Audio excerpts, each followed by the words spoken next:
तो मैं किचन में गई एंड किचन में जब मैं गई मैंने उस आदमी को देखा। वो आदमी मेरी मेड को दोनों हाथ पकड़े और एक चाकू था उसके हाथ में। तो मैं जैसे ही कोई चाकू उठाई उसने मेरे को बोला कि अगर तू कुछ करेगी तो मैं तेरे को काट दूंगा। उसने मेरे ऊपर वो चाकू पॉइंट करके बोला एंड मेरी मेड भी बहुत रो रही थी, वो भी डरी हुई थी बहुत, तो कुछ कर नहीं पाई। एंड मैं घबराहट में सोची कि अगर मैं उसके ऊपर वो कुछ फेंकूं या करूं या तो मुझे हार्म करेगा या फिर मेरी मेड को हार्म करेगा। तो मेरे को लगा उस टाइम बेस्ट यही होगा कि अगर मैं बाहर जाके किसी और बड़े को बुलाऊं। तो वैसे ही जैसे मैं बाहर जाने वाली थी वो आदमी वहां मेरी मेड को छोड़ा एंड वहां से बाहर भाग गया। लाइक वो सबको चाकू बता के बाहर भागा। एंड जैसे ही वो डोर खोल रहा था मेन गेट, मेरी माँ ने वो गन जो था उसके पीठ पे फेंका एंड उसी टाइम उसका जो चाकू था वो नीचे गिर गया।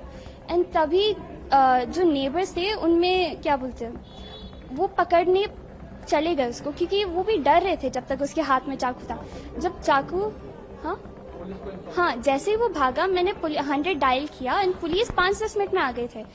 वो आदमी को अपने जीप में बिठा के वो आदमी तो फरार हो गया, बट 2-3 लेन के बाद उसको पकड़ लिए थे नेबर वाले। लाइक स्कूटी में गए, कोई भाग के गए, बट उसको पकड़ के बांध के रखे। एंड जब पुलिस आई उसको बिठा के वैन में लेके आए थे पुलिस। कल एक घर में दोपहर में घर में जो हाउस वाइफ रहते हैं वो समय पे 2 डकैतीस रिवॉल्वर लेके नाइफ्स लेके एक घर के अंदर घुसकर चोरी करने के लिए प्रयास किया। उस घर में रहने वाले महिलाओं को हाउस मेड को डराने के लिए प्रयास किया, मगर जो घर के रहने वाले जो महिला है उनका नाम है अमिता जी, वो बहुत डकैत से लड़कर एक आत्मविश्वास से लड़कर उनको पकड़ने के लिए प्रयास किया है। रिवॉल्वर रहने के बाद भी डरा नहीं। उनके साथ साथ उनका डॉटर वो 10+ स्टैंडर्ड के एजुकेशन एग्जाम लिख रहे हैं अभी, वो भी माताजी से मिलकर दोनों 2 डकैतों को लड़के वो घर से बाहर लाया। उनको जो महिला डकैत के खिलाफ रिवॉल्वर रहने के बाद भी डरा नहीं, हेलमेट लगा कर आए थे, मास्क लगा कर आए थे, फिर भी वो डरा नहीं।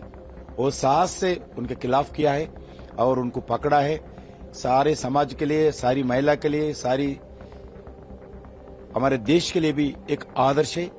मैं ये दोनों लोगों को भारत सरकार की ओर से अभिनंदन करने के लिए आदरणीय प्रधानमंत्री जी का आदेश पर उनके घर को पहुंचा हूं। उनको सम्मान भी किया हूं, अभिनंदन भी किया हूं, अप्रिशिएशन लेटर भी दिया हूं। मैं सरकार से, पूरे एजुकेशन इंस्टीट्यूशन से यही बताना चाहता हूं, हर एजुकेशन इंस्टीट्यूशन में पढ़ने वाले हमारे बहनों को, हमारे महिलाओं को, हमारे गर्ल स्टूडेंट्स को कोई भी वो सेल्फ डिफेंस का ट्रेनिंग देना चाहिए।